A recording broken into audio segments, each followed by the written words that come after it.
Hello everyone, this is Orlando from A Collector's Dream. And today I'm going to go over my 1962 set. I was just kind of putting it all together because I've had some graded cards. So I put a whole graded stack together. And the other cards that I have of the, the stars and Hall of Famers that I have not graded. So I'm not going to show the entire set because it'll be like an hour video. But I'm going to show you all the graded cards I have and then some of the stars. Of course, the first one is the mantle, and I just showed that in my last video, so I'm not going to focus on that too much, but that's the 7. And what I like about these cards is I think I figured out why I've fallen in love with this set, and I sold my other 60 sets, but this one I just kept because I just love it. And the reason I love it is because you see how looks like it's a poster and kind of hung on a wood wall, and maybe this looks like the tack or whatever was used to hold that poster got loose, or the tape, and it just kind of flipped up, and it looks really nice, that design. I just love that. And the reason is because I remember when I was a kid, my room was a converted garage. It was like a one-car garage that was converted into a room, and a couple of the walls had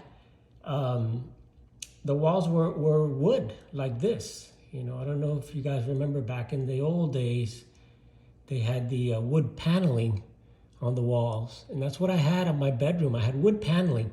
So when I had the wood paneling, I would put posters there, and I remembered that I was watching a video from James for Four Collectors, James Elite Hunters, and he was talking about the Joe Torre from this set. And I've got it in here, I'll get to it in a little bit. But he was talking about the Joe Torre of the set as one of his favorite cards. And when I kept looking at it, and he mentioned it was like a poster, it reminded me of when I was a kid and the room that I had with that wood paneling, and I would put the posters up on the wall. So this is the Roger Maris. This is card number 1, and that's when he broke the record. And it should say it in the back here, yeah. Home runs are a habit. So, talks about the most talked about player of the decade. Roger went into the record books as the only man ever to hit 61 home runs in a season. So this was the 62 card that made him the #1 card in the set. So that's the Roger Maris. Here's the Sandy Koufax. And these cards, as you can see, they're really in nice condition. They came from the original owner that pulled these from the packs. And I bought these from him many, many years ago. And that's the Koufax, graded as 7. I just love these cards. There's some portraits, there's some, not many action shots, but they're like this. I mean, the Clemente, it's just very nice. The tough thing about these is that any little chipping, like you can see a little chipping there, it just shows so easily. Most of these don't have that much chipping, and they're really beautiful. But I wanted to just show some of these. I'm not going to take too long, but I'm going to show you all of the stars that are in this set, all the ones that I've graded, and these are the ones that I've graded. That's Jim Cott. The checklist, which is a real tough card. Anything in this set, if it could grade a 5 or above, it's like awesome. Because this set is really, really tough to get good grades from because of the chipping. That's the Ernie Banks. That's the Brooks Robinson. I think this one's undergraded. Maybe it's the centering, I guess. Here's the Stan Musial. So I want to give you guys a good look at all of the cards from this set. It's really a beautiful set. This is the home run leaders with 3 Hall of Famers, the Cepeda, the Mays, and the Robinson. And this has some print marks on there, and this is just normal for this set, especially with that yellow background. And then this set also has a series of, here, I'll show you some more of the batting leaders that I have not graded. Here's some of the other batting leaders here. That's the Clemente. And these I'm not going to get graded. They're not worth a lot and not really worth grading at this point. That's the Whitey Ford with Camilo Pascual, strikeout leaders. That's the Elston Howard, very underrated. Al Kaline, batting leaders. The ERA leaders with Warren Spahn. And this is a good one here. It has Whitey Ford. Jim Bunning also is on there. There's Warren Spahn again. That's the win leaders. And there's Sandy Koufax and Don Drysdale. So those are some of the leader cards that are with the set. And then on top of the set, another one of the subsets is the Babe Ruth cards. And this is the Babe hit 60. So now I'm gonna pick some of these up and start another row here real quick. Just bear with me. So here's the Babe. The Babe hit 60. Let me find the other subset so I can show you the whole subset of the Babe. Here we go. So you have the Babe hit 60, but before that it's the Babe as a boy.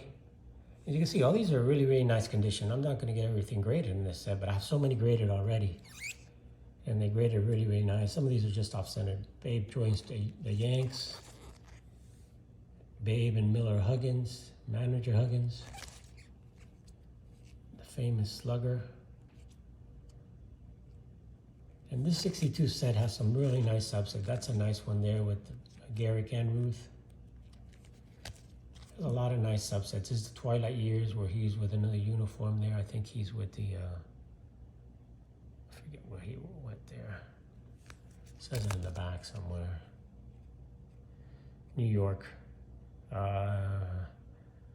anyway, I'll move on with it. Here it is, the Dodgers. That was his coaching. He was a coach for the Dodgers. And then the greatest sports hero. He is the greatest sports hero. And then the last one here is his farewell speech, where he was retiring and sick. So those are the Babe cards. So that's another one of the subsets, along with the batting leader subsets. So I'll go on and show some more of the stars here. This is a rookie card for Gaylord Perry, and that's in a 6.5. And you got the Billy Martin card. That's also in a 6. And I just love these. I mean, look at the art, the pictures on that. You can see in the back. You can see there's a batter there. I mean, very young Billy Martin. So they got some nice pictures. Look at the Willie Mays. That's a beautiful Willie Mays card. I just love that pose there. So that's the Mays. Then there's other subsets here, like these here. And let me show you that subset real quick. And now that has a lot of players, so I'm only going to show you this is a pretty big subset. It has just all different players, not just Hall of Famers. So this is the one with Mickey Mantle, the switch hitter connects. And then we'll show you some of the other stars of those. This is the Warren Spahn, the no-hitter form. This is the Roger Maris when he hits his 61st home run, and that's a cool card. That's a really nice card to have. Probably should send this one to get graded, but it's not worth a lot. Then you got the Whitey Ford. Tosses a curve. Look at that. That's a nice picture there of Whitey. Kind of sidearm curveball. Harmon Killebrew sends one into orbit. I mean, look at the pictures of those. Are so cool in the background. The guy in the dugout watching that ball take off. You have a Stan Musial playing in his 21st season. Again, looks like you got a hit and then taken off. So those are some of the switch hitter. These, I don't know what they call these, but it's another one of those subset, like an inaction type subset in the 1962 set. So that's another one. And let's move on to some more of the Hall of Famers. So here's the Hank Aaron in a 6.5.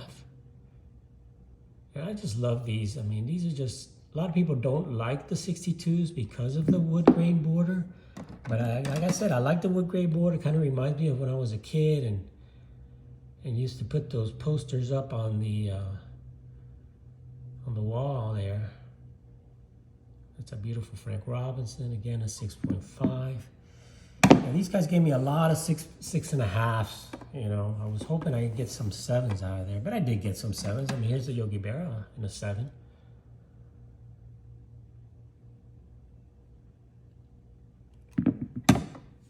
There's the early win.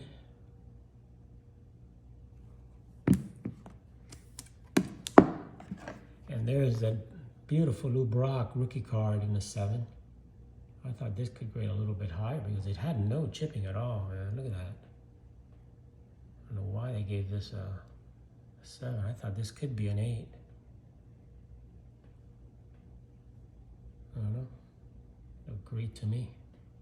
For this set, it's really tough to find stuff without any chipping on it. So anyway, that's the more of the guys. Let's just pack it up and continue with the 1962 set.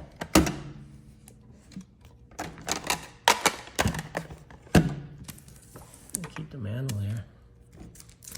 Here's the Mini Minoso in a 6. There's the Bob Gibson in a 5. That's a tough card. That's a high number card.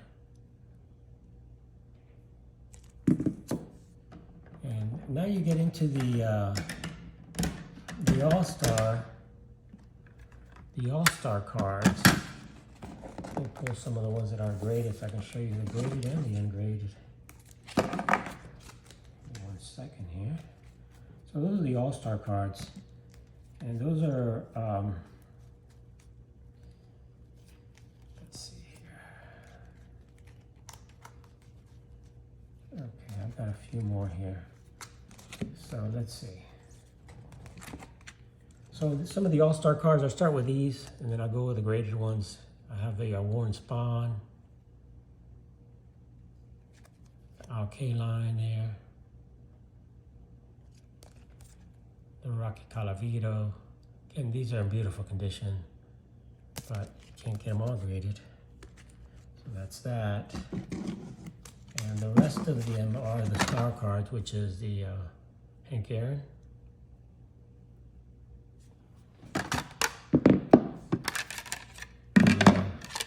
the Willie Mays, again in a nice 6. I have the Frank Robinson, 6.5. The Don Drysdale, also in a 6.5. I got a lot of 6.5s. And the one that James Elite Hunters really liked the most was this Joe Torre card. And this is the one he talked about the most, with the big glove that he had there, and Joe as a young guy with the rookie cup. You know, there's a few rookies in there. You know, here's another one of the rookies in here, Tom Tresh, who's a big Yankee player. That's his rookie card also in a 6. So that's the rookie cards had that, the 62 rookie logo on it, like this, like that. And then some of them had the rookie cup, which is the rookie cup. So let's pick these up. Let's do another row.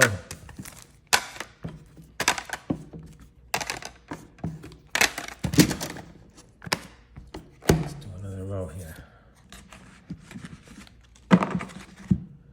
All right, so let's look at this Yastrzemski, how beautiful that is. 7.5. I was hoping to get an 8 on that. Any 8s in this set are worth some big money because it's just so tough to get them with no chipping on them. And I really thought this would be an 8 also.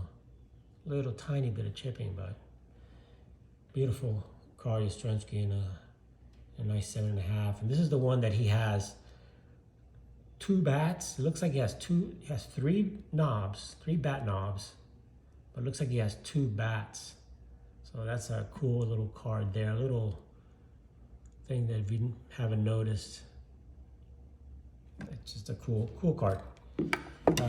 There's the Jim Bunning, in a 5.5. Here's another one of the rookie guys that unfortunately he passed away, Ken Hobbs. And Ken Hobbs was one of the big rookies of this set in that year. He was the top prospects, and that's why I always say be careful with prospects. This was one of them. It says here, an exciting young rookie that Chicago is grooming for the job at the keystone position this year, with only 3 seasons the ball behind it. The 20-year-old second baseman looks like he is a can't miss prospect. Unfortunately missed.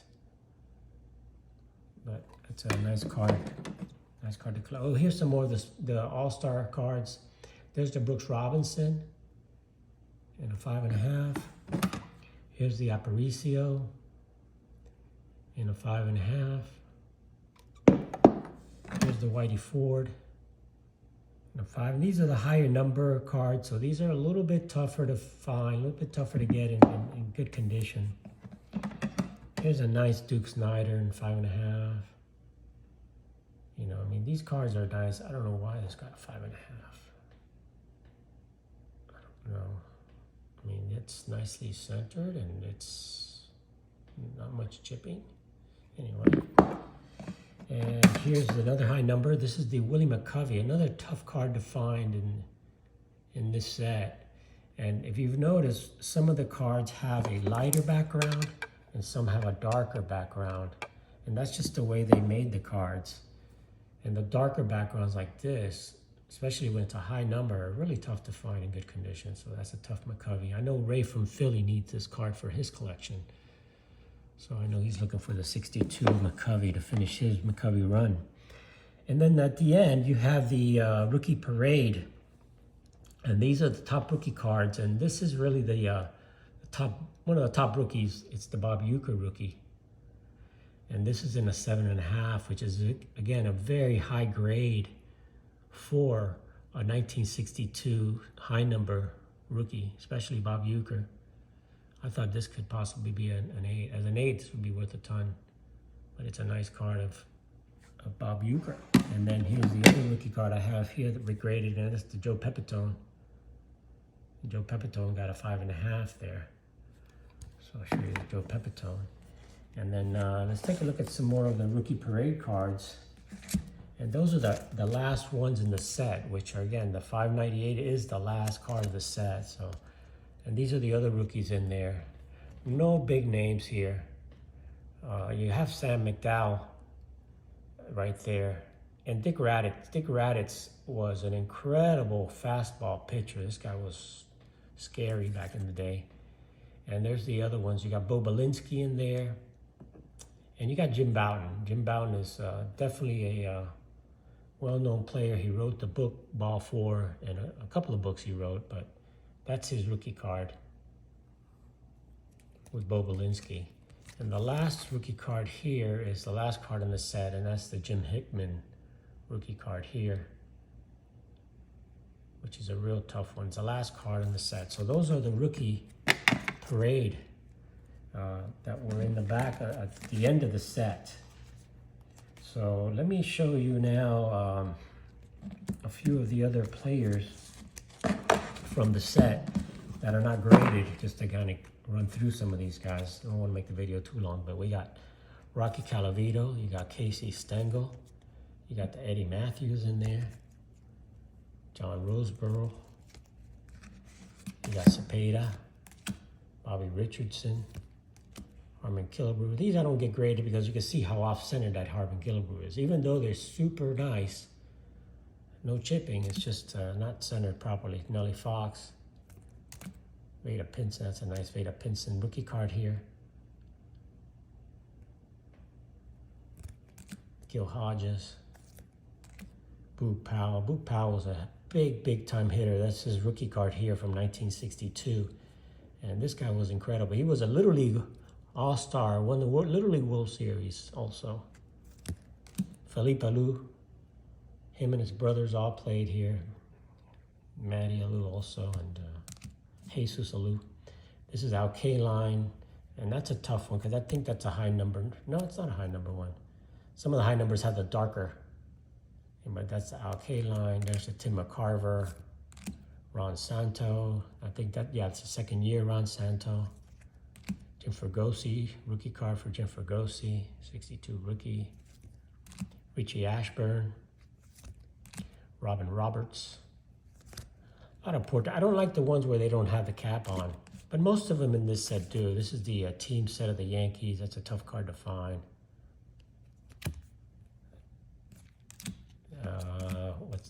Al Lopez, of course, another Hall of Famer, Al Lopez. Billy Williams. I love this Billy Williams card with the rookie cup, and you can see the background, the stadium. There's people back there and stuff, taking the swing, kind of looking at the cameraman there. So it's a nice rookie cup of Billy Williams, Hall of Famer. You got Whitey Ford. It's one of the better pictures of Whitey Ford, of him actually pitching, or pretending to pitch. But again, there's somebody on the mound back there at the stadium. Looks like there's a crowd already back there. So I just like these pictures with the backgrounds of the stadiums and stuff. There's the Aparicio. It's a nice looking young Aparicio. Here's a close-up of Don Drysdale. Got a lot of cards like this. The 57 rookie card is also looks like this for Don Drysdale. Then you got the home run leaders, and there's a lot of these that are kind of like you know, the leader cards, the two-player cards. The home run kings, Roger Maris and Orlando Cepeda for the National League. Then you have the relief pitchers. You have Roy Face and Hoyt Wilhelm. Those are the top relievers at the time. And just some more of the players. There's Tony Kubek, big star with the Yankees. And, you know, as a Yankee fan, I pull out the Yankee players. The Dominican Dandy, Juan Marichal. Again, another nice card, just off center. That's why I won't grade this. But it's a beautiful card of Juan Marichal. And Dick McAuliffe, another good player. I took this out because I thought this could grade really high. Super well centered and a tough high number card. These are some of the high number cards that are a little bit tougher. So I pulled these from the set. That's the Indians team. It's a tough card. That's one that Scott Reindeer Studios would like. And here's Hoyt Wilhelm. High number card also. And this is another one of the high numbers. I love this Cubs card with the red background and the blue uniforms, the red background. It's just a nice card of the Cubs. These are all the high number cards. And then you got the red Shandies. Again, another tough card in this kind of condition. This was off-centered, but it's red Shandies. Hall of Famer. Another good one here is the Twins team. Real tough to get these cards in this kind of condition. One day I may get these graded, but they're not worth a lot. But that's the Twins team. And the last one I'm going to show you today is Curt Flood. It's one of the high numbers in the set. And I just like the batting stance. I mean, the picture of these are really nice, really awesome. This is number 590, so that's near the end of the set. Anyway, guys, it's been about 25 minutes already, so wanted to share some of the 1962 set. I've shared it before, but I wanted to share some of it one more time, especially my mantle. So you can see all of my cards are graded with SGC, except for my PSA registry, guys, which is the mantle in this case. So anyway, guys, I want to thank everyone for watching my videos. Thank everyone for really, just taking the time from your busy day to comment and like on my videos. I really appreciate that. So everyone have an awesome day. This is Orlando from A Collector's Dream, and I'll catch you on the next one. Thanks for watching.